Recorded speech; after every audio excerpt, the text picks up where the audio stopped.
नमस्कार, रेखास कुकिंगमध्ये आपले खूप खूप स्वागत आहे। आज आपण मुगाची डाळ टाकून कोबीची भाजी बनवणार आहोत। तर ती कशी बनवायची चला बघूया। तर सर्वप्रथम आपण चॅनलवर नवीन असाल तर चॅनलला सबस्क्राइब केल्याशिवाय जाऊ नका आणि पूर्ण व्हिडिओ बघितल्याशिवाय सुद्धा जाऊ नका। व्हिडिओला लाईक, शेअर, सबस्क्राइब सुद्धा करा। आता कढई छान गरम झाली, त्याच्यात आपण तेल टाकून घेऊ। तेल थोडंसं जास्तच घ्यायचं आहे। तेल गरम झाले की त्यात 1 चमचा मोहरी टाकून घेऊ।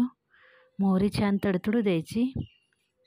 आता आपण त्याच्यात कढीपत्ता टाकून घेऊ।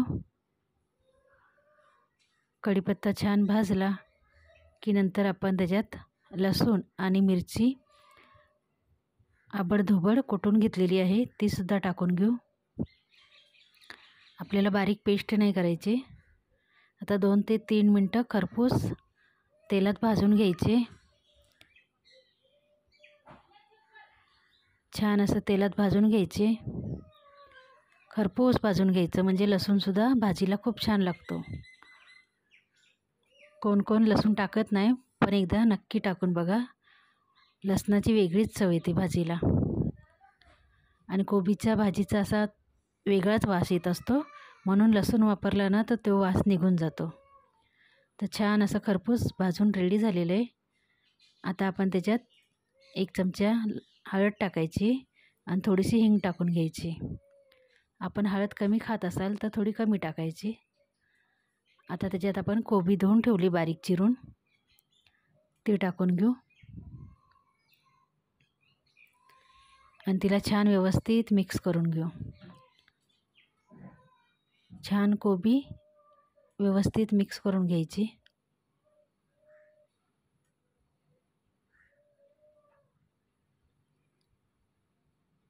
सर्व कोबी छान व्यवस्थित मिक्स केल्यानंतर आपण मुगाची डाळ अर्धा तास अगोदर भिजत ठेवली होती ती त्याच्यात टाकून घ्यायची। मुगाची डाळ आवडत नसेल तर चण्याची डाळ रात्रभर भिजत घालायची आणि नंतरच तिचा वापर करायचा, कारण चण्याची डाळ लवकर शिजत नाही। पण आपल्याला झटकीपट बनवायची असेल तर मुगाच्या डाळीचा वापर केला तरीही चालतो। तर छान अशी भाजी मिक्स झाली। आता आपण डाळ भिजत ठेवली होती ती त्याच्यात टाकून घेऊ आणि आपल्याला वरून पाणी नाही टाकायचं आहे। कोबीला जी पाणी सुटेल त्या पाण्यामध्येच आपल्याला कोबीची भाजी शिजवून घ्यायची आहे। तर आता छान अशी डाळ भिजलेली आहे ती त्याच्यात टाकून घेऊ। परत एकदा तिला परतून घेऊ।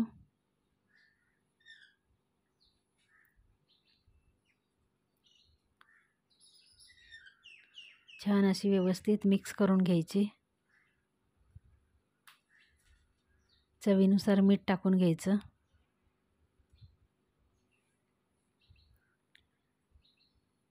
मीठ टाकल्यानंतर परत एकदा व्यवस्थित त्याला मिक्स करून घेऊ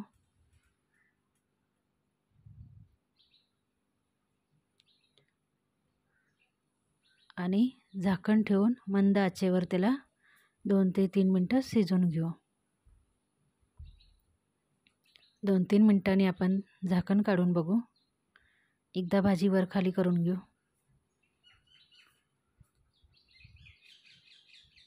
तर बघू शकता कोबीला स्वतःचंच पाणी किती सुटलेलं आहे।